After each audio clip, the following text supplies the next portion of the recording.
Let's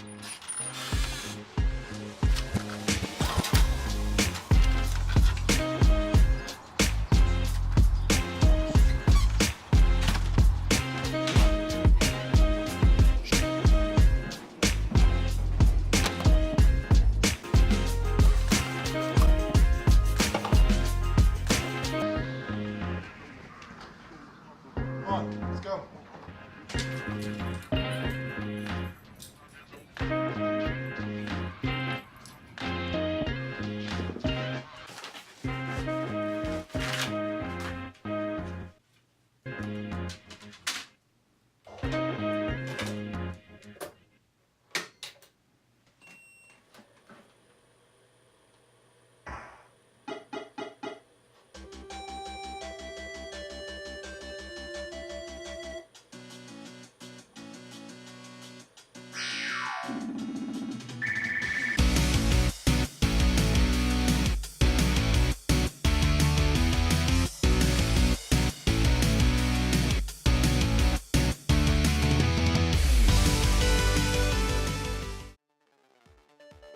Hey everybody, welcome to Dreamcast Hub. If you're returning, I welcome you back. If you're new, welcome to begin with.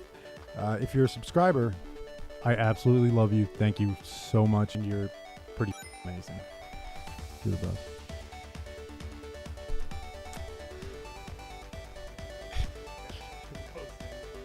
Now, it's been a while, I get it. We will get back to normal programming schedules, but well, I'm going to try that again. We are going to get back to a normal schedule of reviewing some games, and today's game is FX Unit Yuki. This is actually a beta disc that was given to me by Sarumaru himself. This won't affect my review, but I really do appreciate that he did that. Shout out to him. And this is one of 3 copies of the beta anywhere, and I got to play it before it even came out. Well, before anybody got it, put it that way. So I'm pretty excited to show you today what this game is like and what I like about it. I've been playing the game for a while before it comes out for Dreamcast. I have proof that it does work on Dreamcast, and we'll be looking at that today. This copy of Guilty Gear X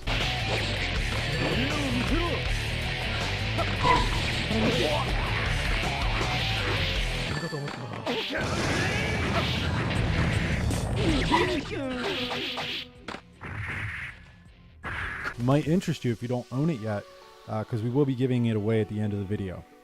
We'll be giving you details on how to do that. Super easy, really easier than you could ever possibly imagine. It's the easiest, so that is getting mailed to somebody. FX Unit Yuki started off as an Instagram webcomic. He made up some sprites to see what a game would look like, which caught the attention of his programmer friend, David Rover. He kind of got his attention, and they decided to make a demo using the mock-ups. They took that demo to MGC Video Game Con and showed it off in the Turbo Room. Turbo Room is made specifically for really hardcore TurboGrafx fans.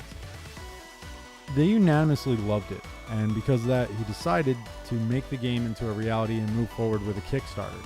That Kickstarter did very, very well. Well enough to actually garner a Dreamcast version. That was one of the stretch goals. Now, one of the bits of controversy with that is a lot of people didn't think that it would actually come out for Dreamcast. This was only because you couldn't select a Dreamcast version. It was essentially you had to pick the TurboGrafx version, then put a note that says, nah, I want the Dreamcast version. And there was a lot of stink about this. I'm not sure why. I had no problem ordering it. I just did it, made the note, good to go. And I'm getting my copy as soon as it comes out. I've already played it. I'm still excited to get mine. It was originally called Henshin Engine. That was trademarked in America, so they couldn't do that.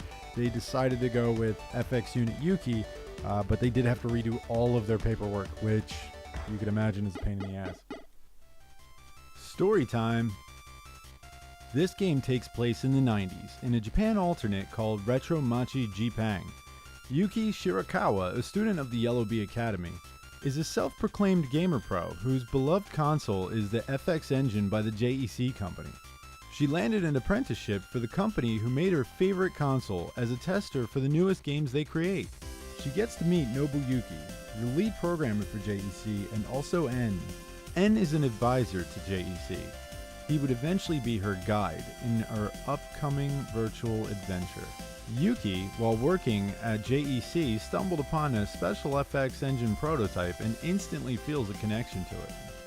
Picking up the unit, she is covered in a bright light and transforms into FX Unit Yuki. The evil Sega, SG Corporation, was always down to steal some blueprints and innovative ideas, as they have previously had a spy steal the plans for the FX unit prototype. They have already developed their own virtual unit with many improvements over the JEC model. As Sega SG is known to do, their virtual unit is called Ultra Drive Unit Jenny. The plan was to enter the virtual world of unreleased games and create as much chaos as possible. It is up to FX Unit Yuki to stop her and SG Corp's evil plans.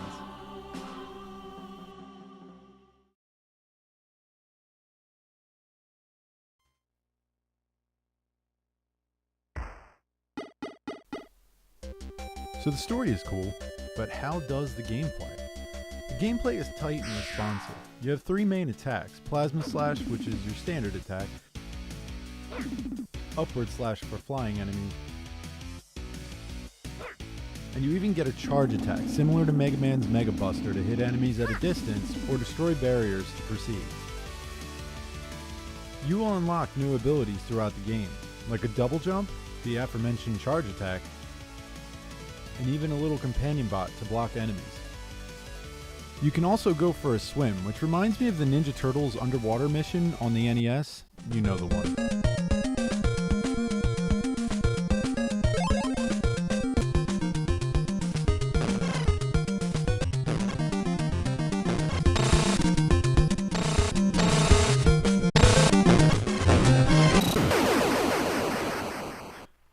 Actually, it doesn't. That game was a nightmare. Ride a broom in a Cotton 100%-esque witch stage, complete with adorable, angry, spooky, scary pumpkin balls. There are even traditional horizontal shooter type stages as well. Also a really fun obstacle dodging runner level. There's just so much variety. It's such a great idea for gameplay and pacing to do these homages to other game series, and because it's so integral to the story, it never feels out of place or jarring when styles switch. Fun and engaging boss battles.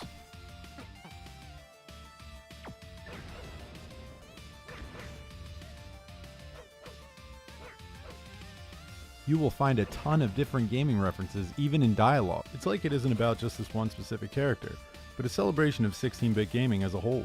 There is a lot to love in this game. And this is a tribute to Castlevania Bloodlines. Totally not a glitch. The graphics in this game are spot on, eye-catching and fittingly retro. The sprite work is reminiscent of TurboGrafx 16, with many different themes that capture the look of each game the stages are referencing nicely. I mean, it makes sense considering the sprite work was led by Justin Cheer, who had worked on Eponasoft's Mysterious Song and Lucretia Demon Princess.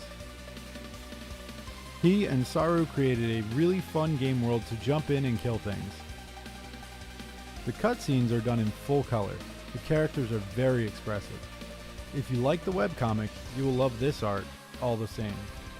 The Dreamcast version has better performance overall, VGA out, and full color cutscenes, scanline and bilinear filters to add to overall nostalgia look of the game. The TurboGrafx didn't have the option to use as many colors as the Dreamcast, which ironically makes a Sega console the best way to play this game. But whichever version you get, it's going to be a great time. Swedish music producer Simon Johansson brings his unique flavor to this game's soundtrack. He uses his compositions to cleverly pay homage to the games in which each level is based on. The tracks hint at key musical references from the original classics, but still stand on their own as original pieces. I heard there was a lot of back and forth between the creator of the game Saru and Simon.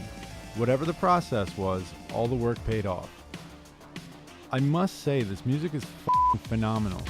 Some of the best I've heard in an indie game in my lifetime. There's definitely time and passion put into this project. The progression and build-up of the songs are immensely creative. This wasn't just a paycheck to anyone involved. I like that each track has a different mood and never gets boring or samey. Definitely gets your attention. It grips you, sometimes in a death grip chokehold, sometimes as a loving hug. If you're looking for music like this, his artist name is Garbled Waves, and his other music is unbelievably good as well. If he had a CD for sale, I would buy it today. It absolutely kills me that I missed out on the physical version of this soundtrack. If anyone has it for sale, hit me up in the comments. Seriously. And thanks for watching.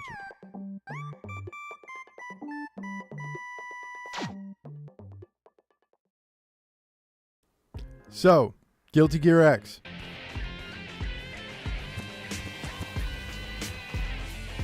How do I win it? I'm sure you're all asking yourselves. Well, it's pretty easy. I'm sure you already knew this. All you got to do is like, comment, subscribe, and share. That's it. And then you're in the running to win it. See, I've done this before, but with t-shirts, and that was for Twitter followers, but this is the same thing, but just with better prizes. So people like games more than t-shirts, it turns out. So that's what I'm going to be giving away.